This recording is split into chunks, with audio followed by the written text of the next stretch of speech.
Hi అండి, నేను మీ మాధవిని. ఈరోజు నేను మీకు ఒక సూపర్ రెసిపీని చూపిస్తానండి. ఏంటి అనుకుంటున్నారు? చింత చిగురుతోటి గుత్తి వంకాయ కూర. ఎప్పుడైనా ట్రై చేశారా? టేస్ట్ మటుకు నెక్స్ట్ లెవెల్, అంత బాగుంటుంది. ఖచ్చితంగా మీరు ట్రై చేయాల్సిన రెసిపీ అండి. చాలా చాలా బాగుంటుంది. ఎలా చేయాలో చూపిస్తాను రండి. ఈ చింత చిగురు గుత్తి వంకాయ కూర కోసం నేను ఇక్కడ 100 గ్రాముల చింత చిగురు తీసుకున్నానండి. చింత చిగురు ఇప్పుడు బాగా దొరుకుతుంది కదా మార్కెట్లో. ఇలా 100 గ్రాముల చింత చిగురు తెచ్చుకున్న తర్వాత ఈ చింత చిగురుని ఇలా కాడలన్నిటినీ తీసేసేయండి.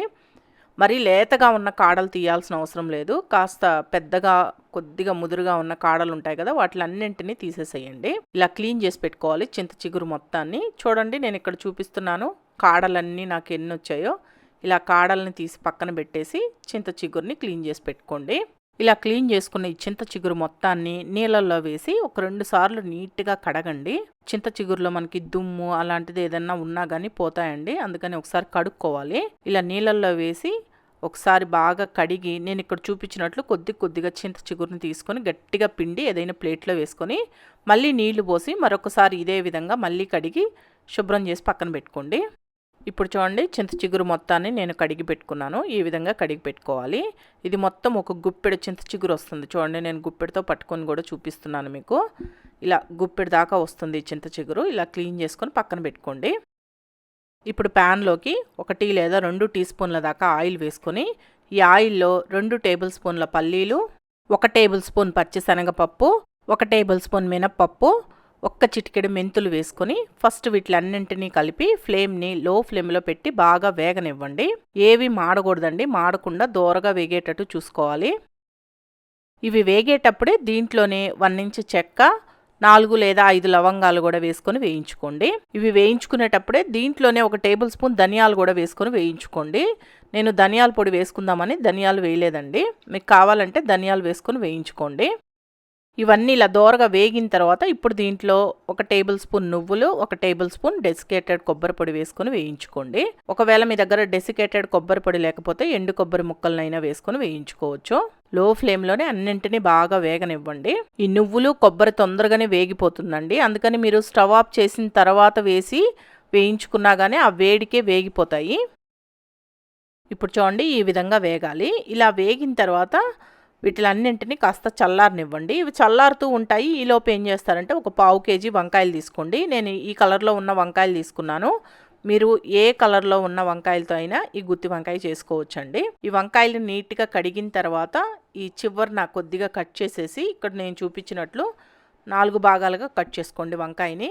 మనం గుత్తి వంకాయకి ఏ విధంగా అయితే కట్ చేసుకుంటామో ఆ విధంగా కట్ చేసుకోవాలి. ఇలా కట్ చేసుకున్న ఈ వంకాయల్ని ఉప్పు నీటిలో వేసి పెట్టుకోండి. ఇలా ఉప్పు నీటిలో వేయడం వల్ల మనకి వంకాయ అనేది రంగు మారకుండా ఉంటుంది. అందుకని అన్ని వంకాయల్ని ఇలా ఉప్పు నీటిలో వేసుకొని పక్కన పెట్టుకోండి.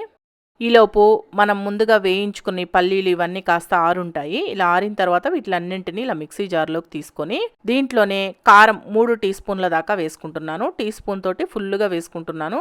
మీరు కారం ఎక్కువ తినే వాళ్ళైతే కొద్దిగా కారం ఎక్కువ వేసుకోండి.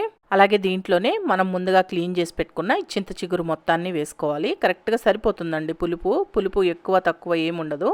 దీంట్లోనే 2 టీ స్పూన్ల దాకా ఉప్పు కూడా వేసుకుంటున్నాను. ఇప్పుడు వీటిలన్నింటినీ కలిపి ఒకసారి గ్రైండ్ చేసుకున్న తర్వాత మీకు ఈ విధంగా గ్రైండ్ అవుతుంది. ఇలా గ్రైండ్ చేసుకున్న తర్వాత దీంట్లో కొద్దిగా నీళ్లు పోసి పేస్ట్ లాగా చేసుకోండి. మరి మెత్తటి పేస్ట్ చేయొద్దు. కొద్దిగా మనకి ఆ పప్పులు అవన్నీ అక్కడక్కడ తగులుతూ ఉండాలి. అలా వచ్చేంత వరకు గ్రైండ్ చేసుకోండి. ఇలా గ్రైండ్ చేసుకున్న ఈ చింత చిగురు పేస్ట్ని పక్కన పెట్టుకోండి. ఇప్పుడు బాండిల్లో 4 టేబుల్ స్పూన్ల దాకా ఆయిల్ వేసుకోండి. గుత్తి వంకాయకి కొద్దిగా ఆయిల్ పడుతుంది. మీకు అంత ఆయిల్ వద్దంటే తగ్గించి వేసుకోండి. ఈ ఆయిల్ లైట్గా కాగిన తర్వాత మనం ముందుగా కట్ చేసి పెట్టుకునే వంకాయల్ని ఈ ఆయిల్లో వేసి బాగా వేగనివ్వండి. ఫ్లేమ్ని మీడియం ఫ్లేమ్లో పెట్టి వేయించుకోండి.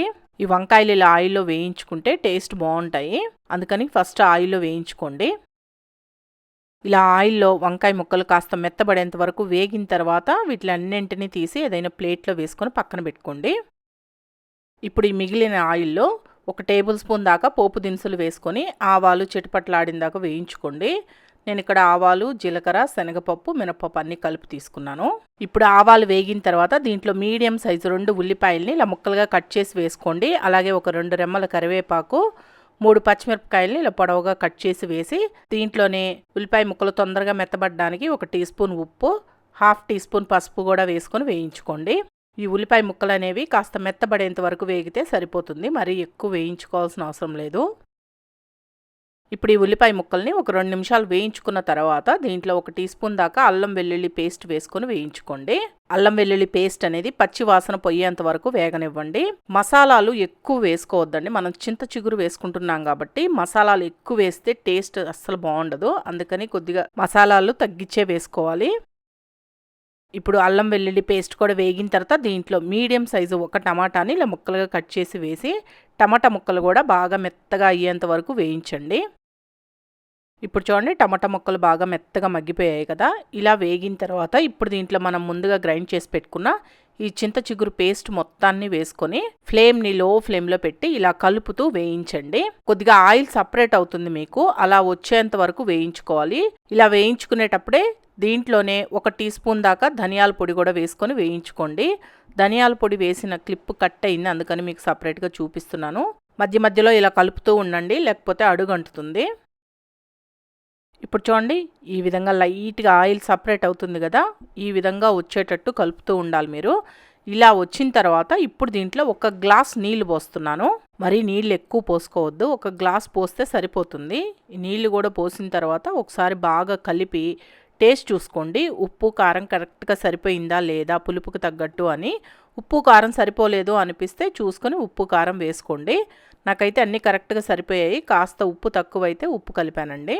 అలా చూసుకొని మొత్తం కలుపుకున్న తర్వాత మనం ముందుగా వేయించి పెట్టుకున్న వంకాయలు ఉన్నాయి కదా, ఆ వంకాయలను కూడా వేసి కలిపి మూత పెట్టేసి ఫ్లేమ్ని లో ఫ్లేమ్లో పెట్టి ఆయిల్ సపరేట్ అయ్యేంత వరకు ఉడికించండి.